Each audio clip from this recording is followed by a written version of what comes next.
નમસ્કાર તમામ ખેડૂતોને, ગુજરાતની જનતાને, લાઈવમાં જે મિત્રો જોડાયા છે તમામને નવા વર્ષના રામ રામ, સાલ મુબારક. આજે ખૂબ જ મહત્વના મુદ્દા પર આપણે ફેસબુક લાઈવના માધ્યમથી આપ સૌને મળી શકાય એવા પ્રયત્નો કર્યા છે. જનરલી સરકાર સામે બોલીએ, ખેડૂતો માટે બોલીએ, મહિલાઓ માટે બોલીએ, તો આપણે જોયું છે કે મીડિયાના માધ્યમથી આપણી દરેક વાતને લોકો સુધી પહોંચાડી શકીએ આવું પોસિબલ નથી.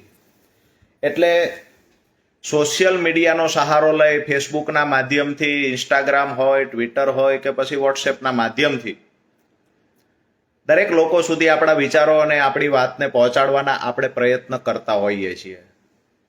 જે પ્રયત્નના ભાગરૂપે આજે ફેસબુક લાઈવ થઈ અને આપ સૌને મળવાની એક કોશિશ કરી. લાઈવ થવાનું મહત્વનું જે કારણ છે એ મુદ્દે પણ ચર્ચા કરીએ, પણ જે મિત્રો જોડાય એ મિત્રો કેમ કરીને વધારે લોકો સુધી આપણી વાતને પહોંચાડી શકીએ એના માટે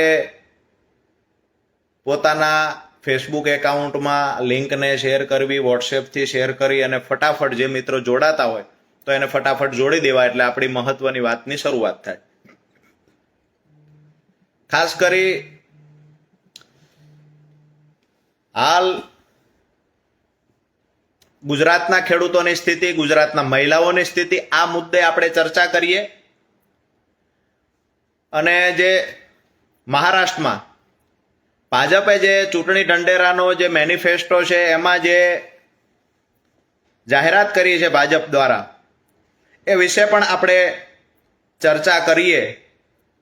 પણ આ ચર્ચા પહેલા હજુ જે કોઈ મિત્ર જોડાવા ઈચ્છતા હોય, આપણી ટીમમાંથી હોય, નાગરભાઈ, દિનેશભાઈ, અનીશભાઈ, તમામ મિત્રોએ શેર કરી દેવું એટલે આગળની વાત આપણી ચાલુ કરીએ. જે આજની ફેસબુક લાઈવ છે એનું હેડિંગ જ એ છે કે અન્ય રાજ્યોને ગોળ અને ગુજરાતને ખોળ. હેડિંગ છે એ આપણી કહેવત છે, ને કહેવત પરથી આપ સમજી શકો છો કે હું કઈ તરફ ઈશારો કરું છું, કયા મુદ્દે વાત કરવા જઈ રહ્યો છું.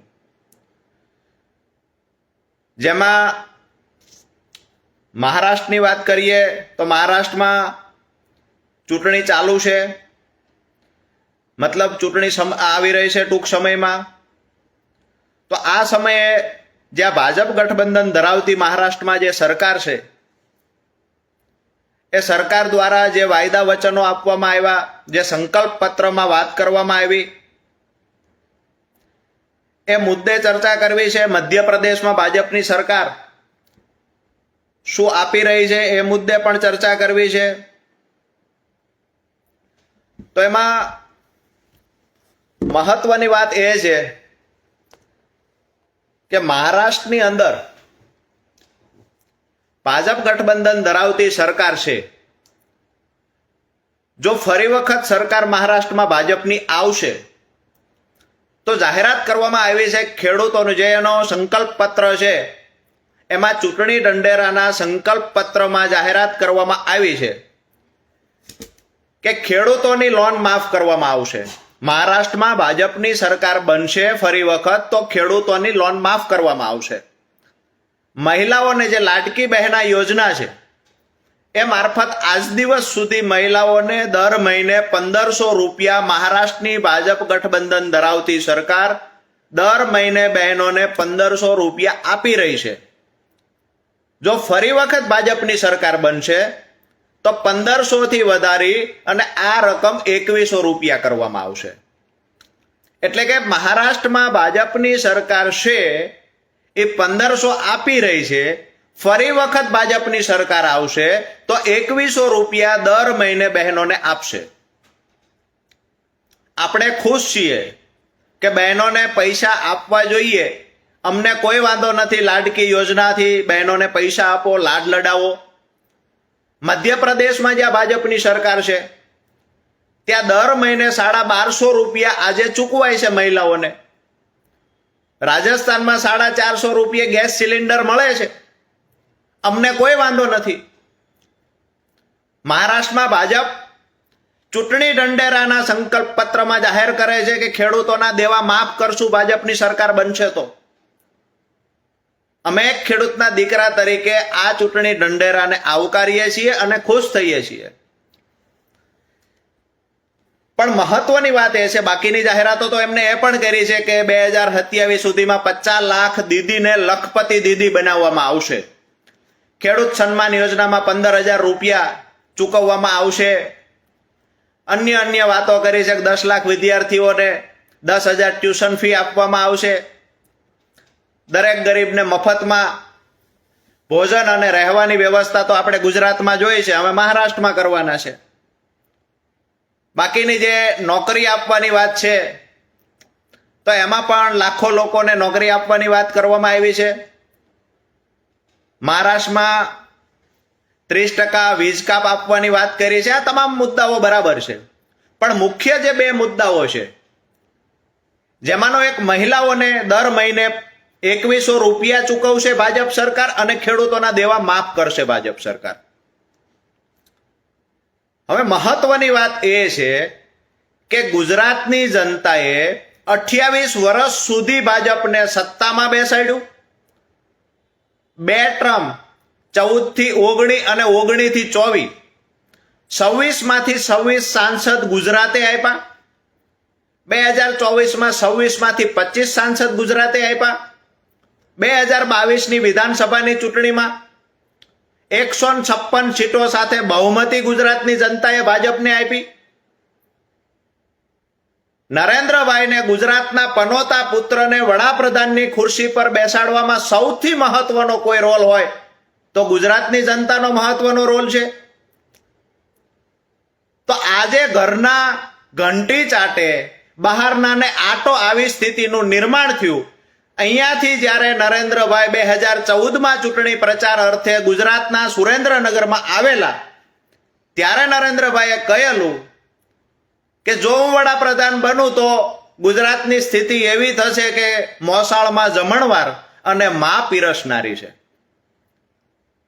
આજે ગુજરાતની મહિલાઓ જેને વચન આપવામાં આવેલું કે કોઈ પણ તકલીફ થાય તો 50 પૈસાનું પોસ્ટકાર્ડ લખજો, દિલ્હીમાં બેઠેલા તમારા ભાઈ જવાબ આપશે. આજે મહિલાઓ મોંઘવારીથી પીડાય છે. ખેડૂતો ડીએપી ખાતર નથી મળતું, પીડાય છે. ડુપ્લિકેટ જંતુનાશક દવા, ડુપ્લિકેટ બિયારણોથી ખેડૂતો પીડાય છે. સિંચાઈનું પાણી ખેડૂતોને મળતું નથી. સહાય માટે ખેડૂતો વલખા મારે છે. ગુજરાતના ખેડૂતો દેવા માફીની રાહ જોઈને બેઠા છે. તો અમારી નમ્ર વિનંતી છે ભાજપ સરકારને કે ભાજપને સૌથી વધારે દેશમાં કોઈએ લાડ લડાવ્યા હોય, ભાજપને સૌથી વધારે સત્તા આપવામાં કોઈએ મદદ કરી હોય તો ગુજરાતની મહિલા અને ગુજરાતના ખેડૂતોએ મદદ કરી છે. તો આજે ગુજરાતના ખેડૂતો માટે દેવા માફીની વાત ભાજપ કેમ ન કરે? કેમ માત્ર મહારાષ્ટ્રના ખેડૂતોના દેવા માફીની જાહેરાત થાય છે, ગુજરાતના ખેડૂતો માટે કેમ ભેદભાવ? અમારો સવાલ છે ગુજરાતના ખેડૂતો વતી. બીજો સવાલ એ છે, દરેક મિત્રોએ સમજવા જેવી વાત છે, દરેક બહેનોએ સમજવા જેવી વાત છે કે જો મધ્યપ્રદેશમાં દર મહિને બહેનોને 1250 રૂપિયા ભાજપ સરકાર આપતી હોય, મહારાષ્ટ્રમાં 1500 આપે છે, ફરી જાહેરાત કરવામાં આવી કે ભાજપ સરકાર બનશે તો અમે 2100 રૂપિયા આપશું. તો જો મહારાષ્ટ્રમાં 2100 રૂપિયા ભાજપની સરકાર આપવાની જાહેરાત કરી શકે તો ગુજરાતની બહેનો માટે ભેદભાવ શા માટે? ગુજરાતની મહિલાઓએ ભાજપને મત આપી માથે બેસાડી અને વડાપ્રધાનને ગુજરાતના પનોતા પુત્ર હોવાના નાતે વડાપ્રધાન સુધી સફરમાં ગુજરાતની જનતાનું મહત્વનું યોગદાન છે. શા માટે ભાજપ ભૂલી રહી છે? ગુજરાતની જનતા સાથે ભેદભાવ બંધ કરવામાં આવે. જેવી રીતે મહારાષ્ટ્રમાં ખેડૂતોની દેવા માફીની જાહેરાત કરવામાં આવી છે, તો 28 વર્ષથી ગુજરાતની જનતાએ સત્તામાં તમને બેસાડ્યા છે, તો ગુજરાતના ખેડૂતો પણ માંગ કરે છે કે ગુજરાતના ખેડૂતોના દેવા માફ થવા જોઈએ. આ વાત સાથે આગામી દિવસોમાં જો દોગલી નીતિ ભાજપ અપનાવશે, બીજા રાજ્યોને ગોળ આપશે, અમને કોઈ વાંધો નથી, પણ અમારા ખેડૂતોને અને અમારી મહિલાઓને જો ખોળ આપવામાં આવશે ને તો અમને વાંધો છે. અમારા ખેડૂતો દેવામાં ડૂબી રહ્યા છે, ન છૂટકે આત્મહત્યા સુધીના પગલા ભરી રહ્યા છે. ખેડૂત ગામડું છોડી, ખેતી છોડી કોઈના કારખાનાનો મજૂર બની રહ્યો છે. આ સમયે સરકારે ગુજરાતના ખેડૂતોની વેદના સાંભળવી જોઈએ, પરંતુ ગુજરાતના ખેડૂતો માટે કોઈ જાહેરાત કરવામાં આવતી નથી. અને મહારાષ્ટ્રમાં જે સત્તાના ભૂખ્યા છે, તો મહારાષ્ટ્રમાં સત્તા મેળવવા માટે થઈ બહેનો માટે લાણી કરે છે, ખેડૂતો માટે લાણી કરે છે. અમે તો માંગીએ છીએ ખેડૂતના દેવા માફ થવા જ જોઈએ. બહેનોને દર મહિને લાડલી બહેના યોજના અંતર્ગત અથવા કોઈ બીજી યોજના અંતર્ગત પૈસા મળવા જોઈએ, જે જરૂરિયાતવાળા છે એ પરિવારને. પણ અમારી વાત એ હતી કે માત્ર મહારાષ્ટ્ર, મધ્યપ્રદેશમાં જ કેમ, માત્ર રાજસ્થાનમાં 450 રૂપિયાનું ગેસ સિલિન્ડર કેમ? ગુજરાતની જનતાએ ભાજપનું શું બગાડ્યું છે? ગુજરાતના ખેડૂતો આજે જે ખરીફ સિઝનમાં નુકસાન થયું છે, એ નુકસાન સહાય મેળવવા માટે થઈ અને ફોર્મ ભરવા જાય છે, તો બિનપિયતના ફોર્મ ભરી દેવામાં આવે છે. કેમ કરીને ખેડૂતોને હજુ સહાયથી વંચિત રાખવાના હોય એવી રીતે માયાજાળમાં ફસાવવામાં આવે છે. ખુલ્લીને કહેવામાં આવતું નથી કેટલા ખેડૂતોના ફોર્મ લઈશું, કેટલા ખેડૂતોને સહાય ચૂકવવામાં આવશે. તમામ ખેડૂતો જે ફોર્મ ભરે છે તમામને સહાય મળશે કે કેમ? આ પણ ગુજરાતના ખેડૂતો સરકારને સવાલ પૂછી રહ્યા છે. સાથે સાથે જે 1419 કરોડ રૂપિયાની જાહેરાત કરી, તો ભૂતકાળમાં 2019માં સમથિંગ 3700 કરોડ રૂપિયાની જ્યારે જાહેરાત કરવામાં આવેલી, ત્યારે માત્ર 25% રકમ ખેડૂતોને ચૂકવવાની હતી, બાકીની રકમ પડી રહી હતી. આ રકમ એટલા માટે પડી રહે છે કે જરૂરિયાતવાળા ખેડૂત છે એ ખેડૂત સુધી સહાયની રકમ પહોંચતી નથી. માત્ર ટીવી મીડિયામાં આવીને મંત્રીઓ, કૃષિ વિભાગ અને સરકાર ટીવી મીડિયામાં આવી અને વાતો કરી જાય છે કે અમે ખેડૂતો માટે 3750 કરોડ રૂપિયા ખેડૂતોને સહાય પેટે ચૂકવશું. જ્યારે ઊંડાણપૂર્વક તપાસ કરવામાં આવે તો ખબર પડે છે કે આ રકમ પણ સરકારે માત્ર 25% ચૂકવી છે. એવી જ રીતે 1419 કરોડ રૂપિયાથી ખેડૂતોની ભરપાઈ થવાની નથી નુકસાન, પરંતુ એમાં પણ સ્પષ્ટ ગાઈડલાઈન આપવામાં આવી નથી. જે ખેડૂતોએ ફોર્મ ભર્યા છે તમામ ખેડૂતને સહાય મળશે કે કેમ, આ પણ સ્પષ્ટતા કરવામાં આવી નથી. તો ગુજરાતનો ખેડૂત સહાય માટે વલખા મારે, ગુજરાતનો ખેડૂત ડીએપી ખાતર માટે લાઈનમાં ઊભો રહે, ગુજરાતનો ખેડૂત દિવસે દિવસે દેવાદાર બનતો જાય, એની વાત કોઈ ન સાંભળે, માર્કેટિંગ યાર્ડમાં એનું શોષણ થાય, લાંબી લાંબી લાઈનો માર્કેટિંગ યાર્ડમાં કરીને ગુજરાતનો ખેડૂત ઊભો રહે. તો ગુજરાતના ખેડૂત માટે આ સરકારમાં થોડી પણ સંવેદના કેમ નહીં બચી હોય? ગુજરાતની મહિલાઓ માટે સંવેદના નથી. એટલે જે મિત્રો પણ જોડાયા, વહાણભાઈ હોય, ભરતભાઈ હોય, અભિષેકભાઈ, અનીશભાઈ, કણજરિયા મંજીભાઈ, આપ સૌ આ મુદ્દે હું એવું માનું છું ભરતભાઈ કે આપણા પોતપોતાના ગામમાં કે જ્યાં જ્યાં પણ આપણે સોશિયલ મીડિયાના માધ્યમથી જે મિત્રો બોલી શકતા હોય, આ મિત્રોએ પોતપોતાનો વિડીયો બનાવી અને જો આવી રીતે અન્યાય ને ભેદભાવ ગુજરાતના ખેડૂતો, ગુજરાતની મહિલા સાથે થતો હોય, તો એક તમામ ગુજરાતના જાગૃત નાગરિકની ફરજ બને છે કે દરેક મહિલા સુધી આ વાત પહોંચાડવી, દરેક ખેડૂત સુધી આ વાત પહોંચાડવી.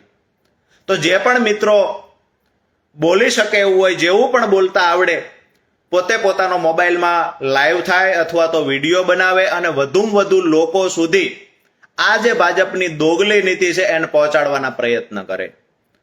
અમારી સ્પષ્ટ વાત છે કે મહારાષ્ટ્રના ખેડૂતોના દેણા માફ થશે તો ગુજરાતના ખેડૂતના દેણા માફ કરવા માટે ડંકાની ચોટ પર અમે લડીશું.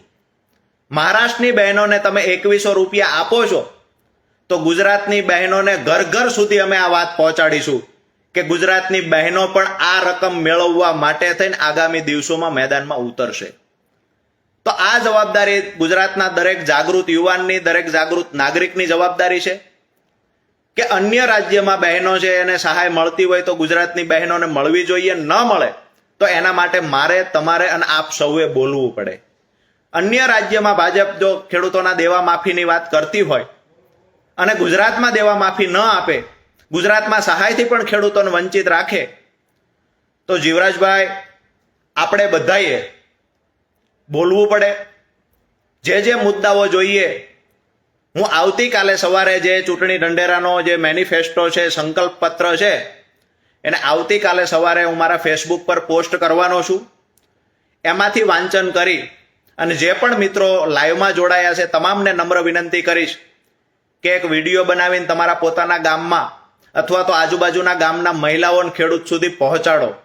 જે ભાજપના સ્થાનિક નેતા છે, જે ચૂંટાયેલા ધારાસભ્યો છે, એને મોઢા પર મારો કે ભાઈ જો મહારાષ્ટ્રના ભાજપ સરકાર જાહેરાત કરી શકતી હોય અને નરેન્દ્રભાઈ જો મહારાષ્ટ્રમાં જઈને વડાપ્રધાન દેશના એવું કહી શકતા હોય, ગુજરાતના પનોતા પુત્ર નરેન્દ્રભાઈ મોદી જો મહારાષ્ટ્રમાં એવું કહી શકતા હોય કે અમારી સરકાર આવશે તો આ યોજના અંતર્ગત બહેનોને રકમ કાયમી ધોરણે મળશે, તો ત્યાં ખેડૂતોના દેવા માફીની વાત થઈ શકતી હોય તો અહીંના ધારાસભ્યોને આપણે સવાલ પૂછવા જોઈએ કે ભાજપ મહારાષ્ટ્રમાં ખેડૂતોના દેવા માફ કરે છે, ગુજરાતમાં કેમ ન કરે. ધારાસભ્યોને આપણે ઉઘરાણી કરવી પડશે કે તમે તમારા લેટર પેડ પરથી લખીને આપો ગુજરાતના ખેડૂતોના દેવા માફ થવા જોઈએ. જો આપણા ધારાસભ્યો હશે એને ખેડૂતોની ચિંતા હશે ને ખેડૂતો માટે થોડી પણ સંવેદના બચી હોય તો ધારાસભ્ય શ્રીઓને નમ્ર વિનંતી કરીએ છીએ, દરેક મિત્રએ વિડીયો બનાવીને પણ ધારાસભ્યને નમ્ર વિનંતી કરવાની છે. મહત્વના 2 મુદ્દા વિડીયોમાં લેવાના છે કે મહારાષ્ટ્રમાં ભાજપ ખેડૂતના દેવા માફ કરવાની વાત કરે તો ગુજરાતમાં કેમ ન થાય. મહારાષ્ટ્રમાં મહિલાઓને 2100 રૂપિયા આપવાની વાત કરી છે તો ગુજરાતની મહિલાઓને કેમ ન મળે. આ 2 મુદ્દા પર દશરથજી આપણે બોલવાનું છે. આપણે જેને પણ વિડીયો બનાવતા આવે એ મિત્રો વિડીયો બનાવશે, મારા નંબર પર પણ વિડીયો મોકલજો અને આપણા જે ધારાસભ્ય છે આ ધારાસભ્યોને ટેલિફોનિક આપણે જાણ કરીએ કે ભાઈ મહારાષ્ટ્રના ખેડૂતોના દેવા માફની વાત છે તો તમે માફ ન કરી શકો તો કાંઈ નહીં, કમસે કમ સરકારમાં તમે એક પત્ર લખો કે ગુજરાતના ખેડૂતના દેવા માફ થવા જોઈએ. અગર આખા ગુજરાતના નથી લખતા તો તમે તમારા જિલ્લાના ખેડૂતો અતિવૃષ્ટિથી પાયમાલ થઈ ગયા છે તો તમારા જિલ્લામાં એટલે કે સુરેન્દ્રનગર હોય કે સૌરાષ્ટ્રના તમામ જિલ્લાઓની અંદર અતિવૃષ્ટિથી ખેડૂતોએ મોટા પ્રમાણમાં પાક નુકસાન ભોગવ્યું છે તો આ ખેડૂતોને ખરેખર દેવા માફ થવા જોઈએ. તો આ વાત સાથે મારી વાત પૂરી કરું છું. જે મિત્રો ફેસબુક લાઈવના માધ્યમથી જોડાયા છે આપ તમામનો ખૂબ ખૂબ આભાર. જે મિત્રો હવે પણ વિડીયો જોશે એ મિત્રોને પણ ખાસ એ સૂચના આપીએ છીએ, વિનંતી કરીએ છીએ કે તમે પણ તમારી જાતે 1 મિનિટનો 1.5 મિનિટનો વિડીયો બનાવી અને મહારાષ્ટ્રની જે બહેનોને જાહેરાત કરી છે બહેનો માટે, આ જાહેરાતને આપણે ગુજરાતના ઘર ઘર સુધી, ગુજરાતની દરેક બહેનો સુધી પહોંચાડવાની છે અને ભાજપની આ દોગલા નીતિને ખુલ્લી પાડવાની છે. ખેડૂતોના દેવા માફીની વાત છે એનો પણ ઉલ્લેખ કરીને ગુજરાતના દરેક ખેડૂત સુધી આપણે આ વાત પહોંચાડવાની છે કે ભેદભાવ ભાજપ શા માટે રાખે છે. અને સૌથી મહત્વની વાત કે જે ધારાસભ્યશ્રીની છે તો ચૂંટાયેલા સાંસદ સભ્ય હોય, ધારાસભ્ય હોય કે જિલ્લા પંચાયત, તાલુકા પંચાયત, આજે ફેસબુક લાઈવના માધ્યમથી તમામ ભાજપના ચૂંટાયેલા જે નેતાઓ છે, ભાજપના હોય કે અધર પાર્ટીના હોય, ચૂંટાયેલા નેતા ખેડૂતના દેવા માફી માટે પત્ર લખશે તો જાહેર માધ્યમથી અમે એના વખાણ કરીશું, ભલે એ ભાજપમાંથી હશે, ભલે કોઈ બીજી પાર્ટીમાંથી હશે. એક પણ માયનો લાલ જન્મો હોય, એક પણ ખેડૂત માટે સંવેદના ધરાવતા હોય તો એ ધારાસભ્ય ખેડૂતના દેવા માફી માટે પત્ર લખે, અમે જાહેરમાં એને અભિનંદન આપીશું. અગર જો તમે પત્ર નથી લખતા તો આવનાર સમયમાં ખેડૂતો માટેની તમારી જે લાગણી છે, ખેડૂતો માટે ચાવવાના દાંત બતાવવાના જે જુદા જુદા છે, એને પણ અમે ખુલ્લા પાડીશું. એટલે હાથ જોડી અને તમામ ધારાસભ્યોને, જિલ્લા પંચાયત, તાલુકા પંચાયતના સભ્યો હોય કે સાંસદ સભ્યો હોય, તમામને વિનંતી કરીએ છીએ કે બહેનોને દર મહિને, ગુજરાતની બહેનોને 2100 રૂપિયા મળે અને અમારા તમામ ખેડૂતના દેવા માફ થાય, એના માટે ધારાસભ્યો પત્ર લખે. અગર નથી લખતા તો ભાજપ મહારાષ્ટ્રમાં જો ખેડૂતોને દેવા માફ કરે અને ગુજરાતમાં નહીં કરે તો ભાજપ સામે લડવાની તૈયારી સાથે આગામી દિવસોમાં ખેડૂત રોડ પર ઉતરશે. આ વાત સાથે તમામ મિત્રોનો ખૂબ ખૂબ આભાર, જે મિત્રો જોડાયા છે. આવનાર સમયમાં જ્યારે પણ આ મુદ્દે બોલવાનું થશે, લડવાનું થશે, સોશિયલ મીડિયાના માધ્યમથી આપ સૌ સુધી માહિતી પહોંચાડતા રહીશું. પણ જે વિસ્તારમાં સિંચાઈનું પાણી નથી પહોંચ્યું એના માટે લડીશું. ખાસ કરીને ખેડૂતોના દેવા માફી માટે દરેક મોરચેથી લડીશું. અને ભાઈ રામભાઈ, મને પણ એવું લાગે છે કે સોશિયલ મીડિયાનો જો દરેક ખેડૂત યુવાન જો સોશિયલ મીડિયાનો ઉપયોગ કરતો થાય તો જે નેતાઓ ટીવી મીડિયાના માધ્યમથી વાસ્તવિકતા જે ગ્રાઉન્ડ સુધી પહોંચવા નથી દેતા, એ સોશિયલ મીડિયાના માધ્યમથી દરેક ખેડૂત સુધી, દરેક માતાઓ બહેનો સુધી આ દોગલી નીતિને ખુલ્લી પાડી અને આપણે પહોંચાડી શકીએ. તો આપ સૌનો ખૂબ ખૂબ આભાર. મારી વાત યાદ હશે જ. ફરી વખત રિપીટ કરું છું કે 1 કે 1.5 મિનિટનો વિડીયો બનાવજો. ભાજપે બહેનોને 2100 રૂપિયા મહારાષ્ટ્રમાં આપવાની જાહેરાત કરી છે, ખેડૂતોના દેવા માફીની જાહેરાત કરી છે, તો ગુજરાતમાં શા માટે નહીં? અને આ વાતને સમર્થન આપતા હોય, જો ગુજરાતના ખેડૂતના દેવા માફી માટે ધારાસભ્યો જો ખેડૂતોનું સમર્થન, પોતાની વિધાનસભાના મતદારોને સમર્થન આપતા હોય ને ખેડૂતો માટે થોડી પણ લાગણી હોય, તો ધારાસભ્ય પત્ર લખે. ધારાસભ્યશ્રીના નંબરો સાથે જરૂર પડશે તો લિસ્ટ પણ જાહેર કરીશું. તો તમામ ખેડૂતોને, બહેનોને વિનંતી કરીશું કે ધારાસભ્યને પણ આ મુદ્દે ફોન કરવામાં આવે અને ધારાસભ્યશ્રીને પણ આ મુદ્દે રજૂઆત કરવામાં આવે. ભાઈએ, દિનેશભાઈએ વાત કરી 15 લાખ રૂપિયાની, તો વાયદા વચનો ઘણા બધા આપ્યા હતા. 2 કરોડ રોજગારીનું પણ આપ્યું હતું, ખેડૂતોની આવક બમણી કરવાનું પણ આપ્યું હતું. પણ એ વાત અલગ છે. આ વાત બી અલગ એટલે છે કે મધ્યપ્રદેશની બહેનોને 1250 રૂપિયા દર મહિને ભાજપ જ ચૂકવે છે. વાત એ છે કે ત્યાં ખેડૂતોના મહારાષ્ટ્રમાં દેવા માફીની જાહેરાત કરી છે, તો ગુજરાતમાં કેમ ન થાય? આપણો ચૂંટાયેલો ધારાસભ્ય આપણા માટે કેમ ન બોલે? આપણો ચૂંટાયેલો સાંસદ સભ્ય આપણી બહેન માટે કેમ ન બોલે? આ મુદ્દાને લઈને આગામી સમયમાં જે મોરચેથી લડવાનું થશે, આપણે લડીશું.